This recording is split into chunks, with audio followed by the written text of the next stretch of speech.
progress. There we go. Okay, guys, so welcome. This is our first class completely, or should I say almost completely in English? Let's see.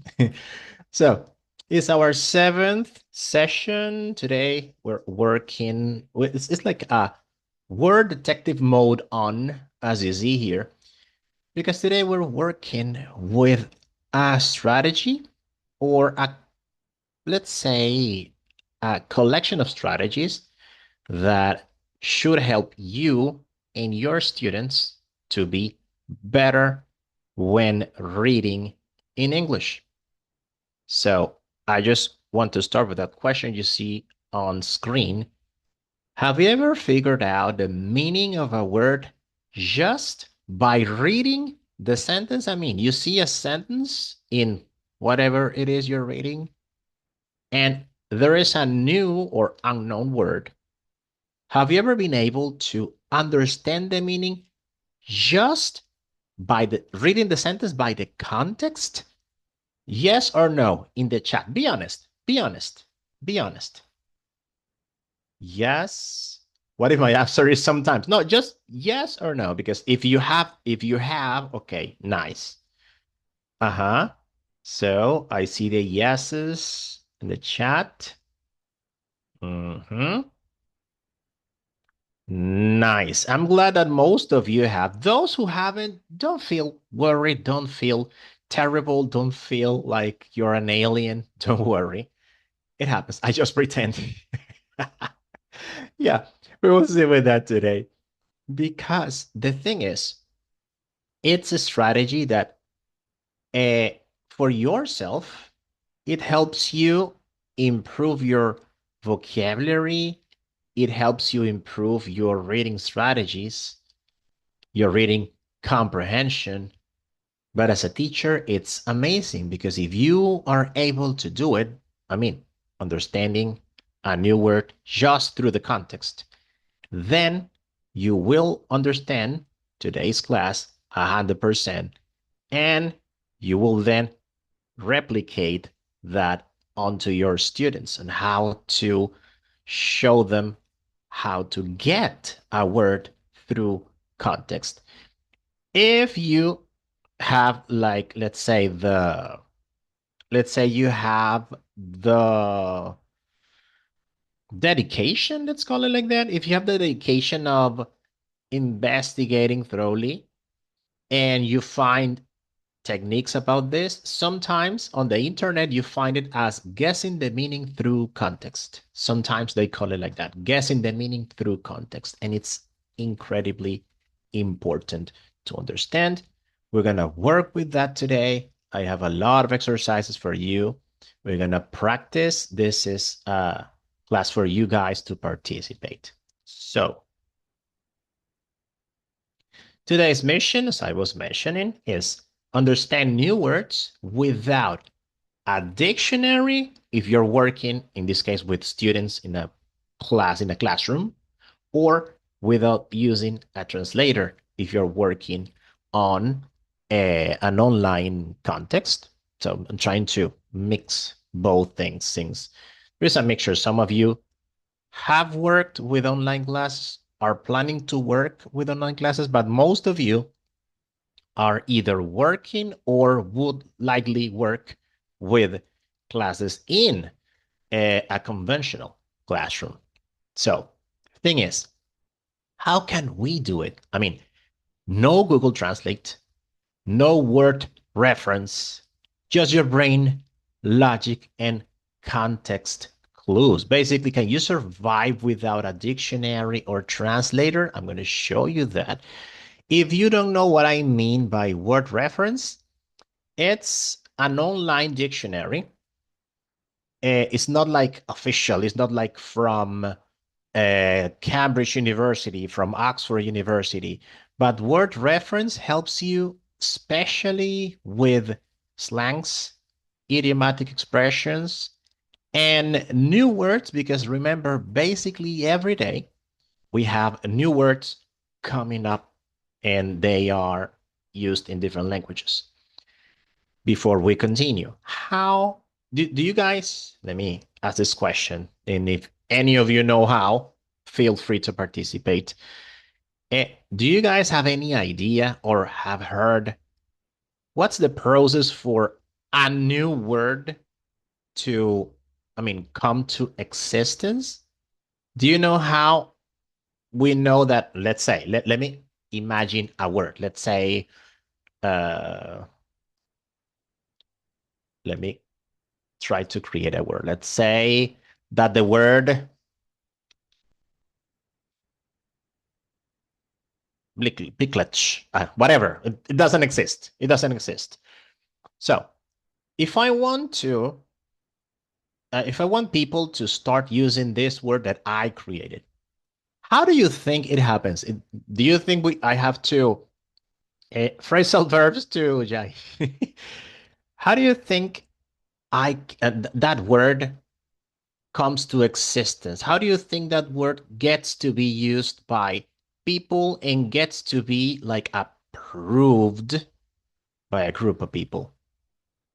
For some reason, it sounds like some kind of biscuit. Yeah, yeah. Maybe there's a biscuit in Germany or any country like that with that name.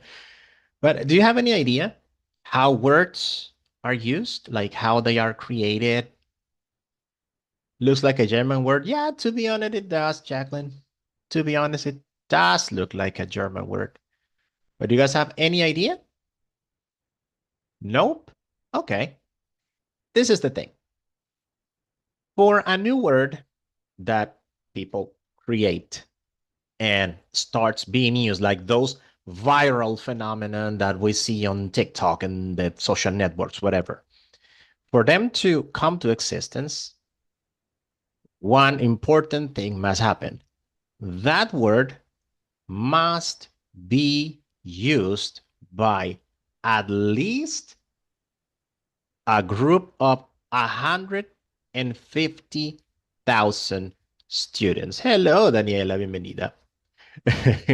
My dear Chinasiela.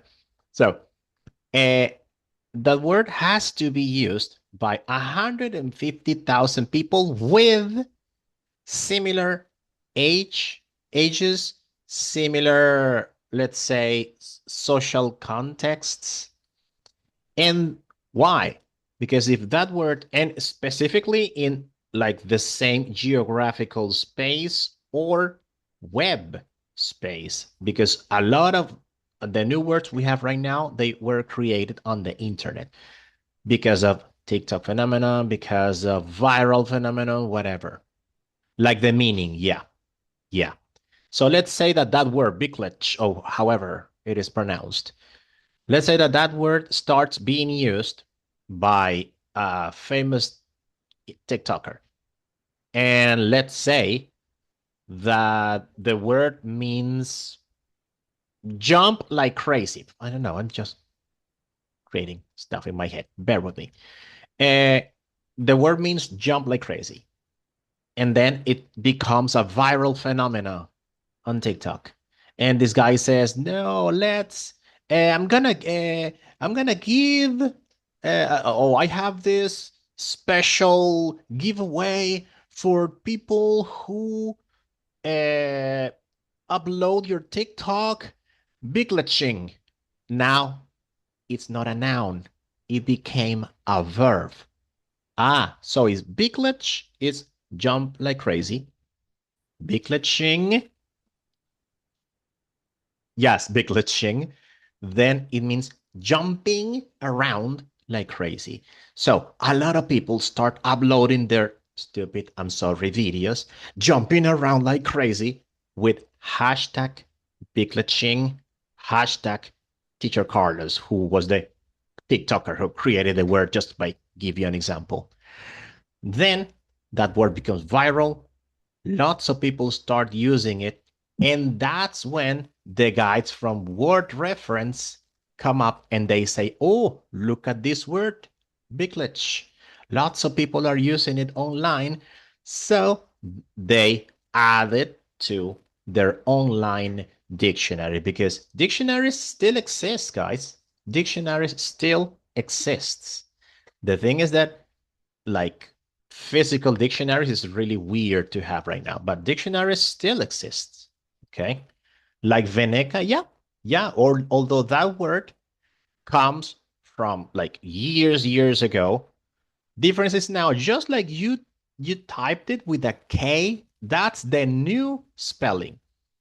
And I'm sure that the RAE, Real Academia Española, I'm sure they have that word included as an insult. What's the name? What's the name of insult? It's in the dictionary. Scatology, as a scatology. So it's probably in the RAE dictionary registered as a scatology for Venezuelan context, and so that's how words come to life, guys. And that's why we have so many new words. Most of them come from online interactions, viral moments, memes. Like, I don't know if you were familiar with the hawk tour girl.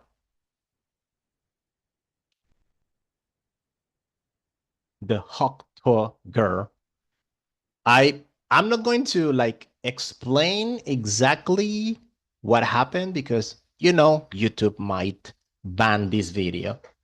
But you can look for the hawk tour, how it appeared, and a lot of people know when the hawk tour, they know what that means. YouTube can like explain that. And that's how lots of people, especially in the United States, know what hawk tour mean. Look for it whenever you have the chance. Just like this, hawk to a girl. You can type this on YouTube, hawk to a girl, and then you will see an interview to this girl. She said the hawk to a thing. I can't mention the context because YouTube could ban the video, but she said that and it was a viral phenomenon. And then lots of people on the internet, especially in the United States, know it exists. And now hawk tour is a expression, not a word. It's an expression that exists. About Marvel Rivals, not exactly. Yes, abbreviations as well. Abbreviations, acronyms, like I live under a rock. Don't worry, because it was really in the United States. Everyone knows what hawk. Okay, so now your hand if this sounds familiar. You are reading something, right? So first, you stop reading to check a word. Then you open your phone because you are going to look for the meaning of a word. But when you open your phone, you see 3 notifications. Then, you answer a message. That message is your best friend showing you this funny Instagram reel. So you open Instagram and then you forget what you were reading. You just discard whatever you were doing. Has it happened to you on the chat? Tell me.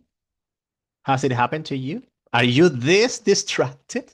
This is a normal distraction thing, but I'm sure it's happened to you. Well, Junior admits a lot, says Diana, Andres, because it's normal. It's normal because we have that's so much, let's say, noise around us. And when I say noise, I'm not talking about people talking, cars going by, talking about things that distract you from what you were supposed to be doing. That is noise.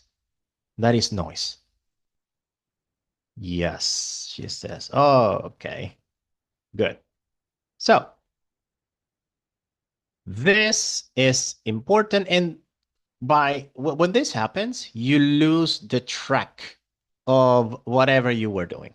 You lose the track of whatever you were doing, and it causes lots of problems. And we lose our like the thread that we were following, the ideas get disrupted, and of course we lose the message. And it does not only happen to you. It happens to lots of your students. It doesn't happen to me because nobody writes. It's like the meme. It can't happen to you if you don't get a text message. Yes, if you're invisible for people. Yeah. Okay. So context clues. And this is something, guys, that I recommend you to look for on the internet. Take notes about this. Context clues. There are more context clues that you can work with. I'm just going to work with these ones because they are the most common ones, but there are others. As English teachers, I always recommend you to be curious. Okay. Now, in this case, the first common context clue that we have is like when you're reading, the word is explained in the same sentence. Sometimes you're reading something and then a new word appears. You feel frustrated because it's like, I don't know the meaning of a word. So you stop reading, which you shouldn't do. You stop reading and you immediately look for the meaning. Ah, this is the meaning. Nice. So when you resume your reading, the next part of a sentence is the explanation of its meaning. I don't know if it's happened to you. It used to happen to me. Now I see it really often when I'm reading. Let me give you an example. A drab color, which means dull or boring. So maybe you're reading this. And when you come to this word, drab, you're like, oh my God, what the hell is drab?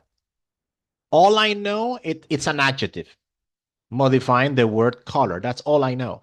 So you go and then it gives you the meaning, which means dull or boring. So this is the first thing. The first thing. When the new word or the, let's say, not common word is explained in the same sentence, and it happens more than you think. Now that you have seen this, try to be aware next time you read something. And if you see a new word, it might be explained in the same sentence. I mean, its meaning. It should appear within the same sentence. The next context clue is when we use antonyms or synonyms. So, a similar or opposite word is nearby. And this is something that a lot of authors do. When they know, but a lot of conscientious authors do, when they know they have used a word that is, let's not say complicated, but it's not common.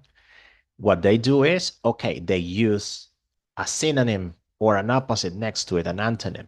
So, for example, she was ecstatic, unlike her usually sad mood. Ah, so you know that ecstatic is the opposite of sad. So ecstatic, what's the meaning of static on the chat? For those who know on the chat. Ecstatic. Look at the context. She was ecstatic, unlike her usually sad mood. So this is an antonym, an opposite. On the chat, anyone? Kind of happy, but it's more than happy. Super happy. Like extremely happy. Like, oh my God, like every single good Venezuelan on January the 3rd. And you know why? Like we were ecstatic when we heard the news. So that's the meaning of ecstatic. Now, another context clue that we could find in a reading when we have examples inside the same sentence that help clarify the meaning. Examples that help clarify the meaning. For example, he's a foodie. He loves sushi, pasta, tacos. According to this context, guys, what's the meaning of foodie? Someone who what?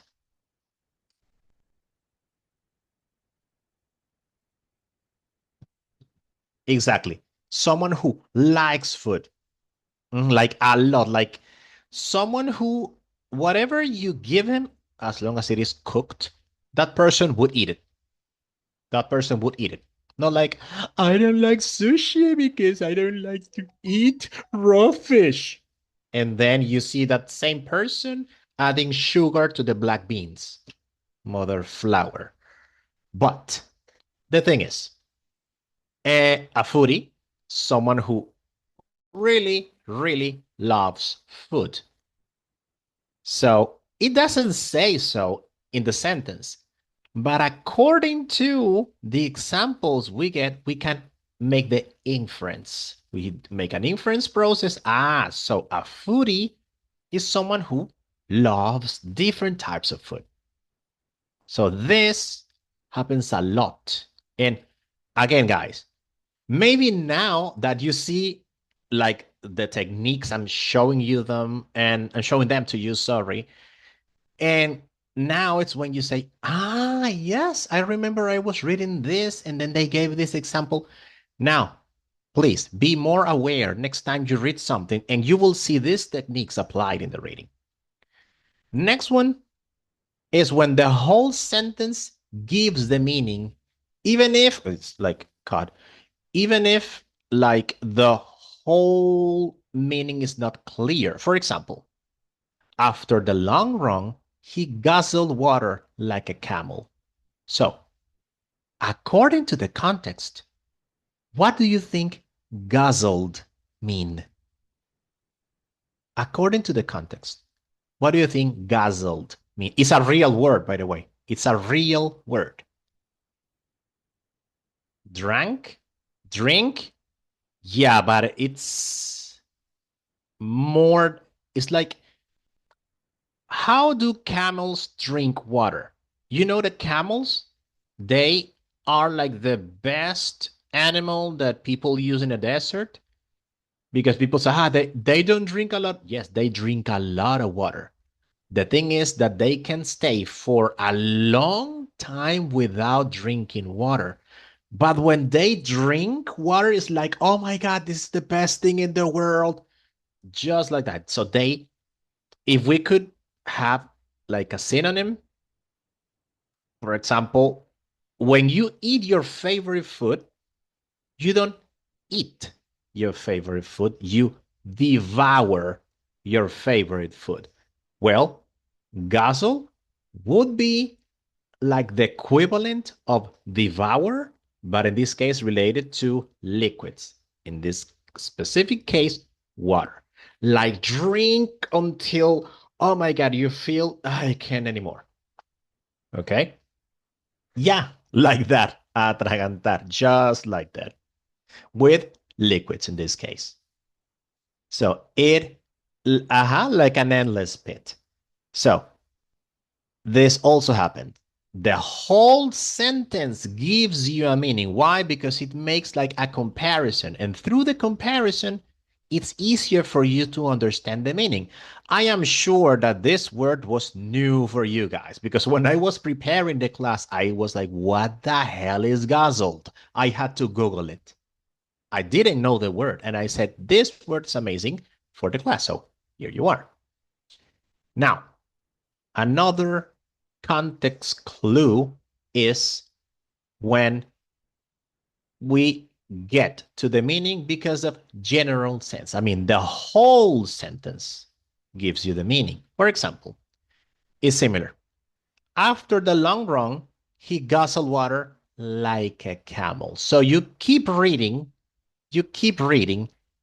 and at the end of a sentence, you find something that is the key for you to understand the meaning of the new word. So, yes, like a camel gives us the meaning. Exactly. So, I repeat, these are the most common context clues. like techniques that you can use to understand new words from a context. You should also help your students in classroom, those who are working with private classes, for example. You should help your students do this because one thing that frustrates a lot of students, they are like, teacher, but they are reading something. They are, for example, here, she was ecstatic. I have a student. She is like this. She's like, she was ecstatic. Exta, and she starts like, she hasn't finished reading and she stops and she starts thinking, okay, what's the meaning of it? Or how do I pronounce it? It's a little bit frustrating for me because I always tell her, finish the sentence. Then, if the sentence doesn't give you any context clue to understand the meaning of a word, only then ask me. But do not stop your reading process suddenly because you will interrupt the flow of ideas. And then you will lose concentration and get absolutely lost in the meaning. Okay? She gets stuck in the word. Has it happened to you? I don't know if it's happened to you, but it happens. Aha. So let's practice. I have some word, but please, guys, do not Google the underlined words. Do not Google them. Force yourself to understand the meaning through context. Try to identify the context clue that helped you understand the meaning or the approximate meaning. I'm going to give you some minutes and then I will show you guys the answers. But first, take a look at the sentences. These are the potential new words. I learned this one from a video game. If you guys have played the game Bloodborne, maybe you remember this word because it was the item that you used to throw so that the beasts would follow and you could run around the other way. So I'll give you some minutes. Just take a look. Try to understand the meaning. Don't write anything. Don't write anything on the chat. If you have a notebook, I encourage you to take notes. Don't write anything on the chat because on the next slide, I will show you the meanings, okay? I'll give you some minutes.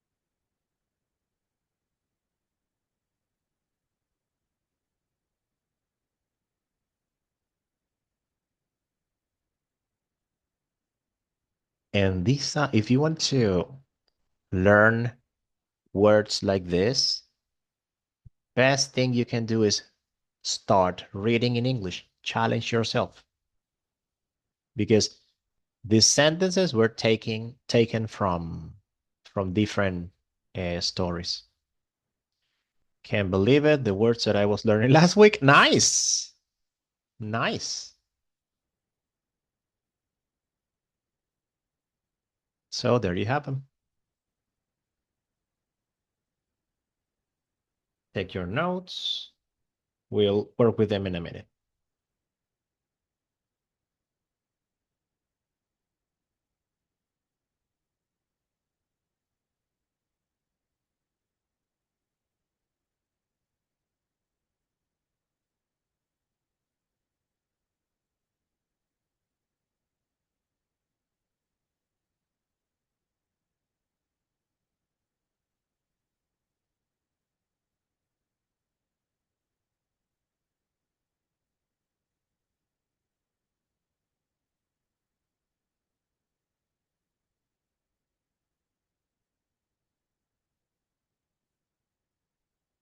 I repeat for those that maybe had in the internet connection problems or just connected.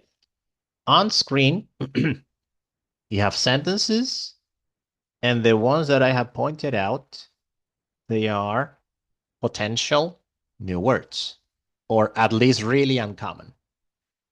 Your job is to, number one, guess the meaning of a word through context. Number two, try to tell me what's the context clue. What in the sentence helps you understand the meaning of the word, or at least get an idea, because I'm not planning for you to get the exact meaning, but at least to get an idea. Jacqueline says she has no idea, but Jacqueline, try to do this so that you don't feel frustrated. Try to do this. Okay, you have no idea about the meaning, but Jacqueline, can you, that was like British, Jacqueline, can you get the meaning? So, can you like at least try to understand? Oh, so this word is a verb. I don't know the meaning, but it is a verb. It is an adjective. It is a noun. That is another important thing for you to do as a teacher. Don't expect your students to do it. But as a teacher, it's important for you to at least understand what type of word it is. At least. At least. Like, mama. Uh-huh. So, I hope you at least got the idea, guys. Let's go to another exercise. Now, let's crack the code. Okay, let's crack the code. Now I'm offering you not just the meaning. Wait, were they four or were they? Yeah, four. The meaning of 4 words. But now I'm helping you pick the best meaning of a word. Let's start with the first one, zonked. After running the marathon, she felt completely zonked. So, number one, what do you think is the best meaning for the word zonked?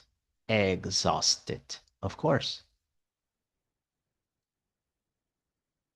You see, it's not just tired, very tired, exhausted. You also have the word zonked. Now, for this, for number two, drony. The teacher's voice was so drony, it made everyone sleepy. Number two, what do you think is the best meaning for drony?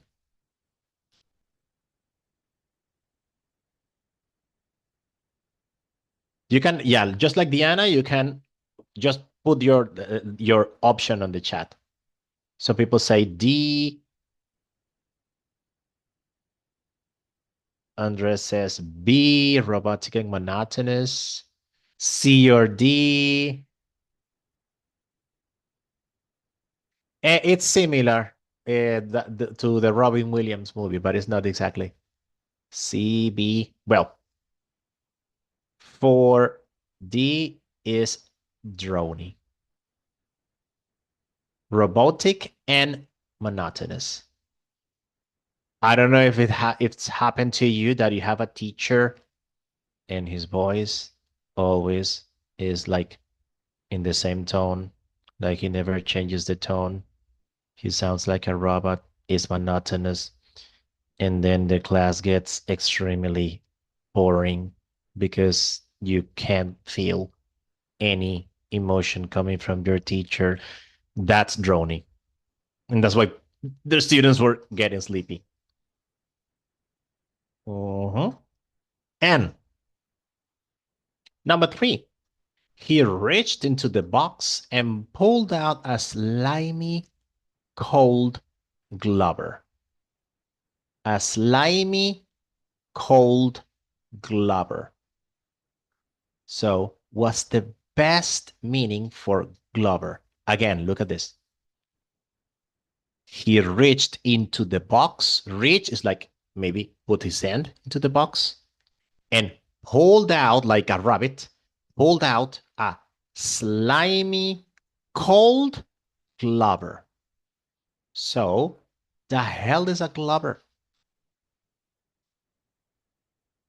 Come on, let her see something slimy and cold.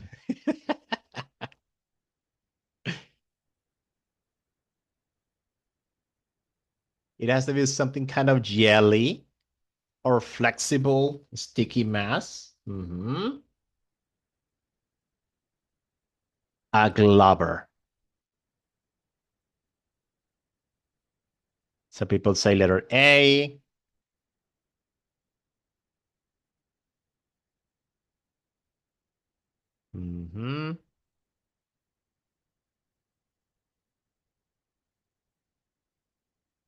Sounds more like a weird food. If you guys have, what's the meaning? If you have watched or you're kind of Marvel fans, I think there was a mutant in the Marvel universe with that name, if I'm not wrong. If I'm not wrong. A Glover. Maybe you remember that. And this one I mentioned, yeah, not exactly transparent skin, but it's like if you remember the X-Men, if you have watched the X-Men, the guy, it doesn't matter how hard you hit the guy, he would absorb every single punch. That was like his superpower. What about pungent?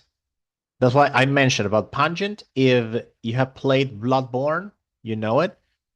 As they walked into the room, a strong, pungent smell hit their noses. What do you think the meaning of pungent is? Strong and sharp. It's like when you go into a place where an animal has like died and is been dead for a lot of days, you're walking and you don't feel anything, but the moment the shortest of the breezes brings the odor to your nose, it's like, oh god, my god, that's horrible. That's a pungent smell. A pungent smell. Putrefaction, yeah. Pungent smell. Now,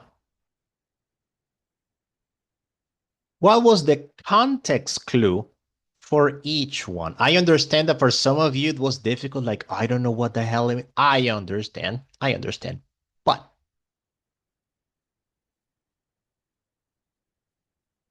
for the first one, in the sentence, how could you at least get an idea of the meaning of a word zonked?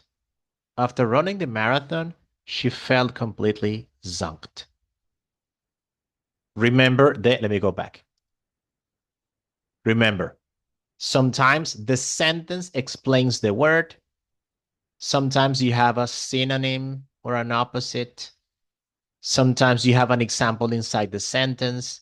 Sometimes the whole sentence gives you the meaning, even though it's not completely clear.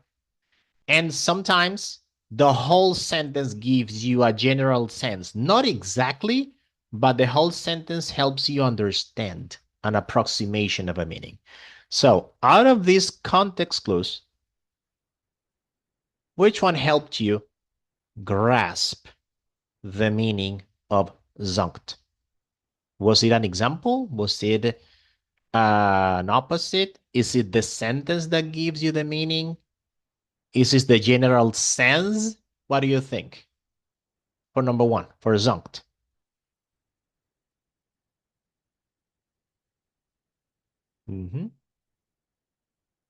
General sense. Exactly.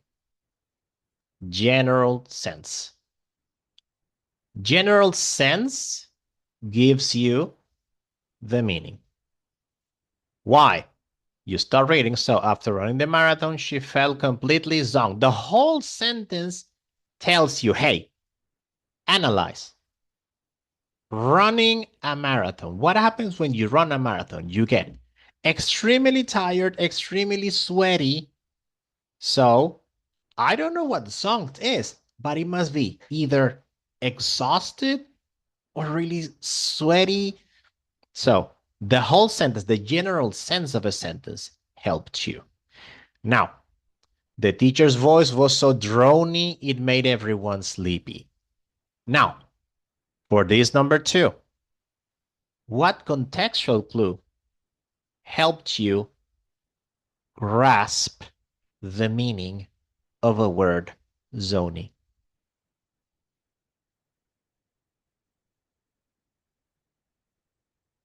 The teacher's voice was so drony, it made everyone sleepy. What contextual clue helped you at least understand or have an idea about zony? Mm-hmm.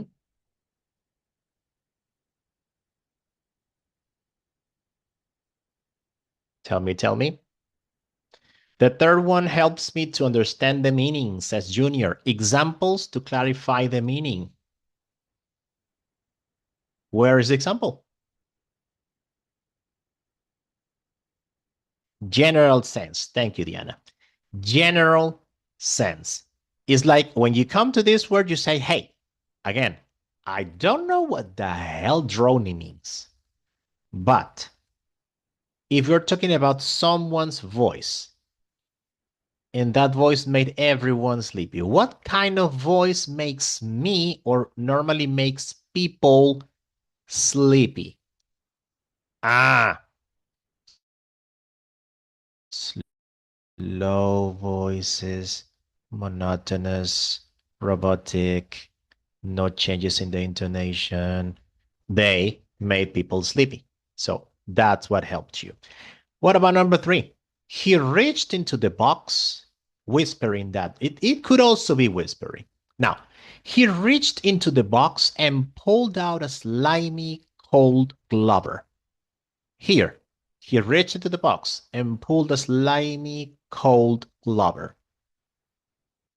Which contextual clue helped you understand?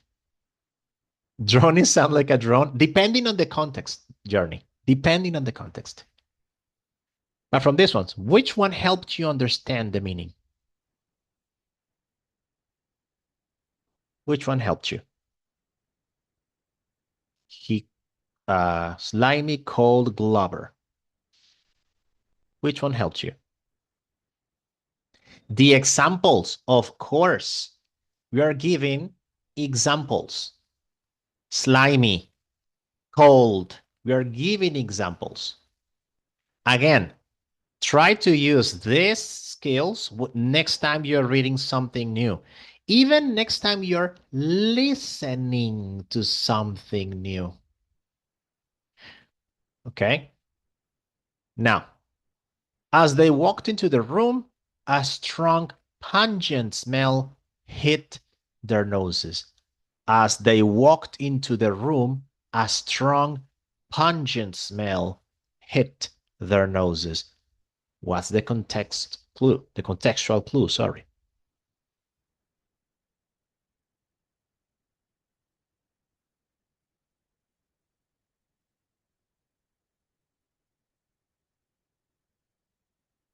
The whole sentence, of course. Check this out. As they walked into the room, it gives you the scenario. Strong, pungent smell hit their noses. So what can hit your nose if it's a smell?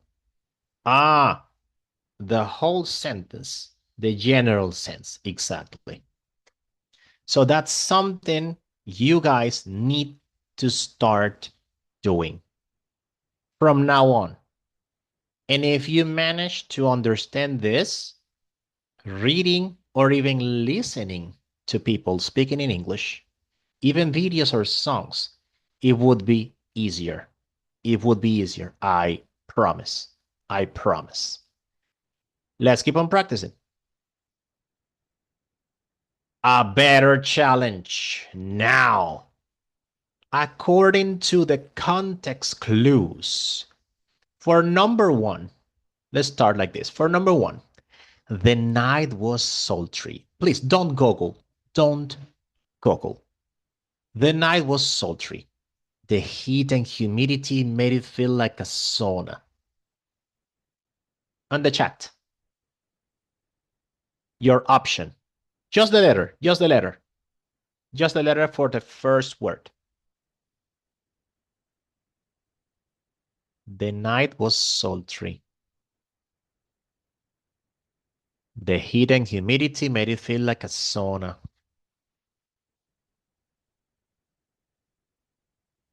Mm-hmm. Sorry, this is a mistake from the AI which created the image. And this is supposed to be A, B, C, D, E. So it's sticky. Yes. Letter C, sticky. Aha. Number two, his gregarious nature made him the life of a party. Let me fix this again. Of course, I designed these pictures with AI, and the AI made the mistakes here. These are the options, guys. His gregarious nature made him the life of the party. Sociable, of course. Of course. According to the context, we understand it. The sound was cacophonous, a jarring mix of honking horns and loud construction. C, D, E, F.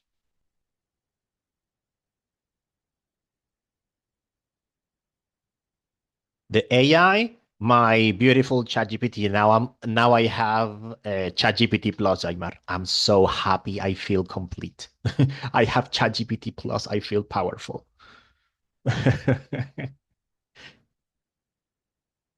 Sorry. People are saying for number three, letter C, right? The sound was cacophonous. This is extra. Letter D, loud. Uh-huh. The sound was loud. Now, she was duplicitous. You couldn't trust her, to be honest. Sorry about this one. D, and this is an extra one. Uh-huh. Duplicitous. Untrustworthy. Mm-hmm. Untrustworthy. And for those saying, okay, and what the hell is untrustworthy? Someone you cannot trust on. Someone who is always lying to you. Someone who you know reveals your secrets. Number five. We were dismayed to find the beautiful vase shatter on the floor. B, C, D, and these are extra. We were dismayed.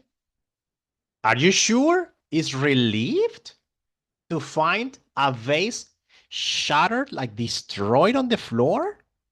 Letter D, guys. Letter D. Mm-hmm. Here is the general sense that helps you. Number six.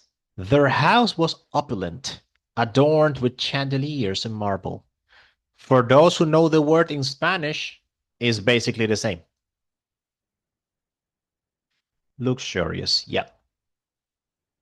Because it's similar to Spanish. It's true cognate, opulenta, demasiado lujosa.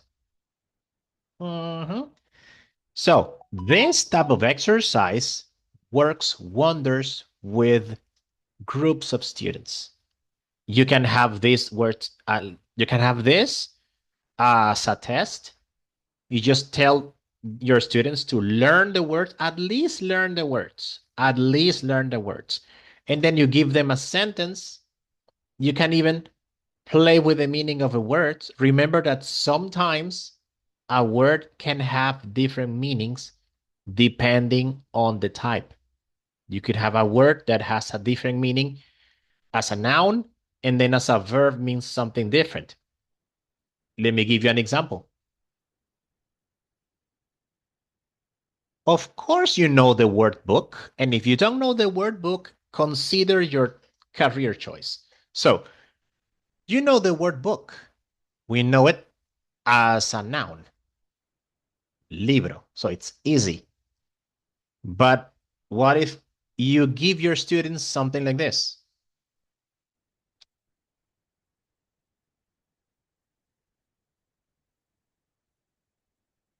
Let's book a room. Exactly, reservation. But not a lot of people know it, especially teenagers, because they see book, they know book is libro, but they have never seen the word book as a verb. In this case, the verb reservation, like Jason mentions. So this is something you can do if you say, this is too easy for my students. Well, you can do this. You can do something like this. And not to trick them, but to show them that, hey, you need to read the context. Booking.com. Okay. Okay. Aha. More exercises. I'm sorry that the image that the AI created has these mistakes, but ChatGPT is like 94% perfect when creating images. Next one. Please do it like 1A, 1B, 1C, please. So he was meticulous. Well, this is easy. Meticulous in his work, double checking everything for errors. Well, you see, Journey, now you know. Aha, I see people with A and B. Mm-hmm. Some people say careful, some people say diligent. Hey, meticulous is another true cognate because we have the word in Spanish. Yes, Marlene. Yes, Marlene. That's why I'm glad. I'm sorry for my colleagues at the university, but I'm glad I am the one teaching you the subject.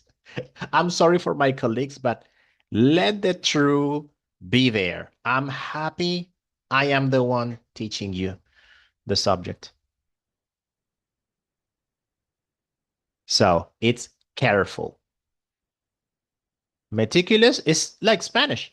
It's like Spanish. Meticuloso, detallista. So it's synonym of careful, cuidadoso. And number two, after the accident, she was somewhat disoriented and unsure of what was happening. Of course, because this is also easy.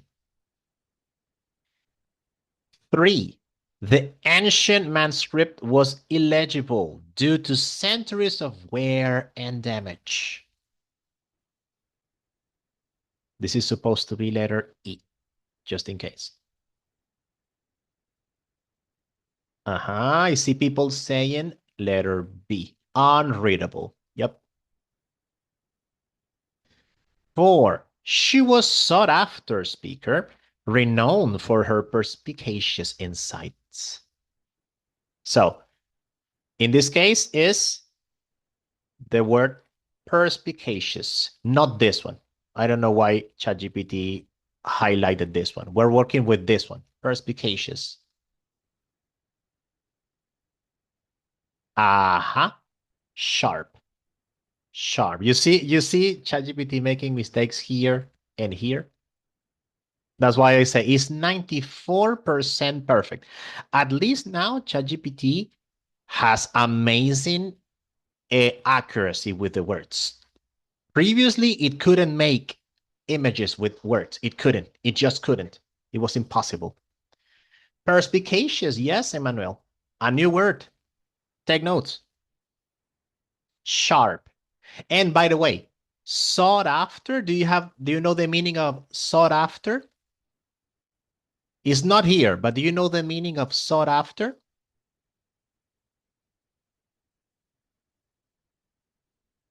As you can see, it's an adjective. A sought after speaker. Aha. Now that we don't have options there, don't Google. Try to tell me, what do you think, according to the context, the meaning of sought after is? She was a sought after. Tell me, Junior. I guess the word is like sought up. Sought after is like, I don't know. Very well. That's my meaning. I don't know if that is good. No. No. Nope. You can work like this. The first word sought is the past tense of the verb seek. Seek, sought. So, exactly. Súper solicitada. Modestia aparte. Me with the university. Because a lot of students, oh, I want Professor Carlos to be my teacher. I want Professor Carlos to. So I am a humbled aside. I am a sought after teacher at university. Sought after. Solicitado. Sought after. Eh, now we have the word cacophonous again. A cacophonous ruckus erupted in the street as the parade passed by. Noisy again. He dismissed the trivial remark, seeing it as unworthy of a response.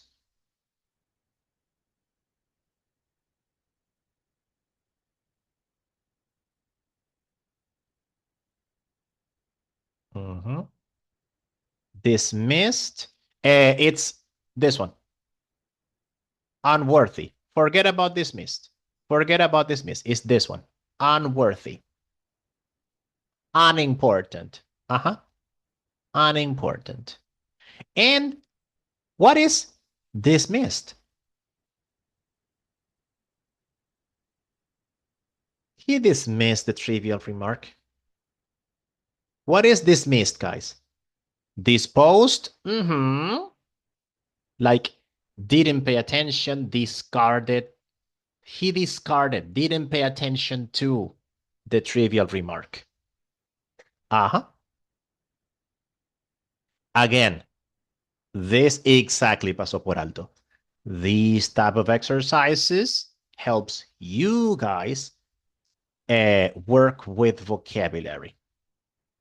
Last exercise. Now, this is an invented word. This is an invented word. Okay? Look at the example. She grabbed the Zindel and rushed out the door, trying not to spill anything. So when you find a word like this, the first thing is that you have to ask yourself is, okay, what is a Zindel? Why do I think it means that? And how can I use it in a sentence? So you could say, according to the context, according to everything I have learned, I think a Zindel is a cup or bottle because it says not to spill anything. Ah, if you're if you have to be careful not to spill anything, so it must be a kind of container, a kind of recipient. That's why I think Zindel is a cup or a bottle. And I could say, I put my Zindel in my backpack before the hike. And maybe you call Zindel your bottle of water. Your bottle of water. Your bottle of water. So This is, again, this is an invented word. This word doesn't exist. This word doesn't exist. But, this is the exercise for you. All of these are invented words. They do not exist. Let's try and find the meaning or try to guess. I'm going out. Do you know where the plagal is? I need my keys. So guys, what do you think plagal, which is a word that does not exist, mean? What do you think? I'm going out. Do you know where the plagal is? I need my keys. Let me read in the chat. This thing where you put the keys? Nope, but good try. Thank you, Jesus. El guindalejo? Nope. No, no, no. Cartera? It could be. It could be. Come on, come on. Again, the word doesn't exist, but our job is, according to the context, try to get the meaning. Look at the general sense. Imagine the situation. You need to go out and you're looking for the plagal. The man who parked your car? No, because it has a name and it's called the valley, the valet, the valet. A kind of keychain? Nope. And this, again, is another great exercise that you can use with your students in Spanish or English. It's even funnier in Spanish, let me tell you. Me doy. Try, guys. Come on, come on, come on. Manos? Nope. We know by the context that this is a noun because we have the article the. So this is a noun. So this must be an object. Look at the context. The person is going out. So the person needs this object to go out. So it's not a keychain, llavero. It's not the keychain. It's not that place where you where you hang your keys. No. He needs this thing to go out. Some kind of bag. Not exactly. Let me give you, but if I give you only, well, it's winter. It's winter. It's winter.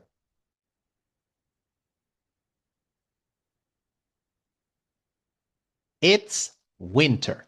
And this person needs the plagal. Abrigo. Yes. Yes. Yes. Nice. Now, number 2.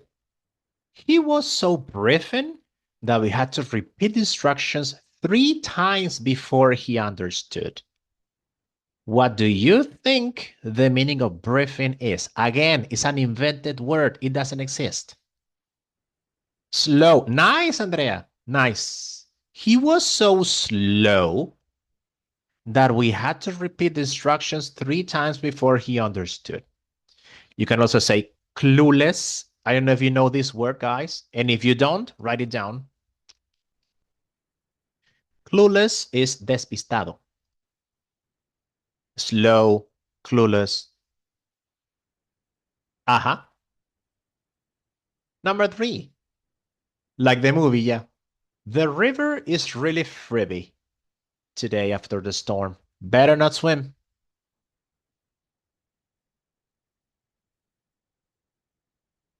According to the context. Agitated. That word exists and it cannot be used to talk about a river. Cold, no. Violent, yes. Yes. What happens to the rivers? This is general sense. What happens to the rivers when it rains? It rains. Well, the current, the stream gets stronger. It becomes stronger. So it's really violent. Okay.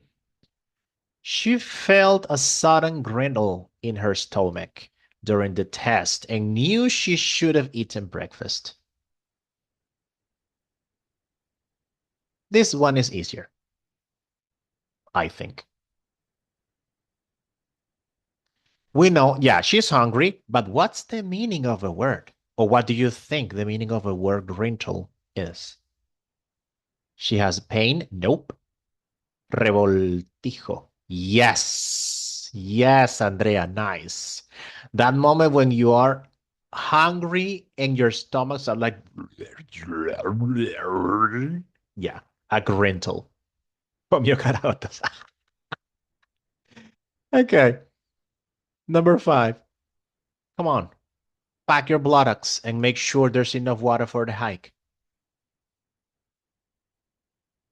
Pack your buttocks. Make sure there's enough water for the hike. Buttocks. What do you think buttocks is, guys?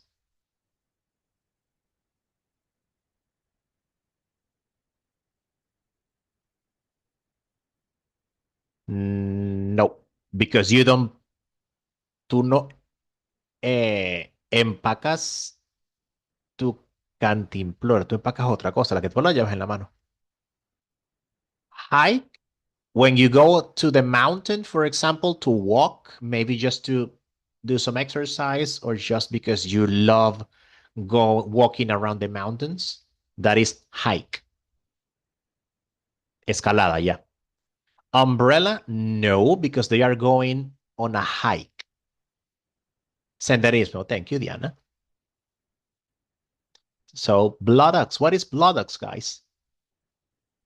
Bastón de caminata, no, because it says pack your buttocks. So, whatever a buttocks is, you need to put it inside your backpack. You need to put it inside your backpack. Bottle of water, no. Carpa, no. Phone, no. Maleta, no.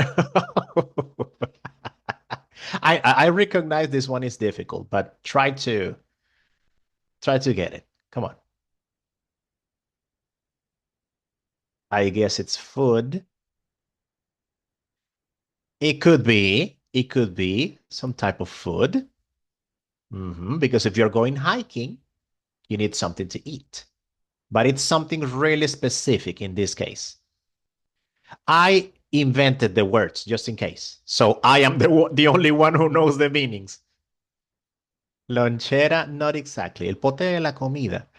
Mm, I was meaning, I mean, the meaning I gave the word was like, these protein bars that you have when you go hiking, you don't have the chance to eat like a lot of food.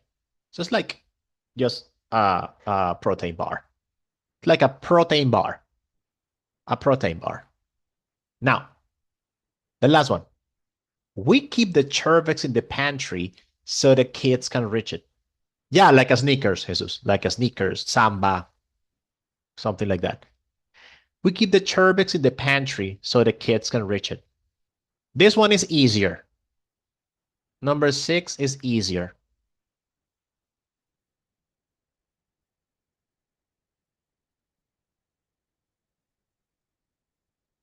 And no, it's not cookies. It makes sense because so the kids can reach it. Beer, no. Something, look at what Jesus says. Must be something dangerous for the kids. So that's important. What Jesus said, something dangerous for the kids. Medicine, not exactly. If it's something dangerous for the kids, veneno, poison, no.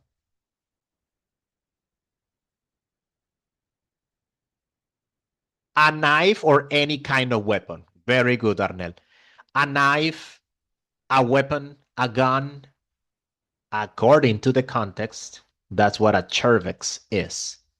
So this exercise, again, works amazingly, even as an evaluation for your students.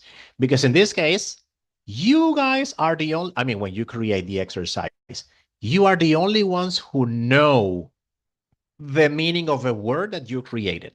And your students have to try and get the meaning, just like you were doing today.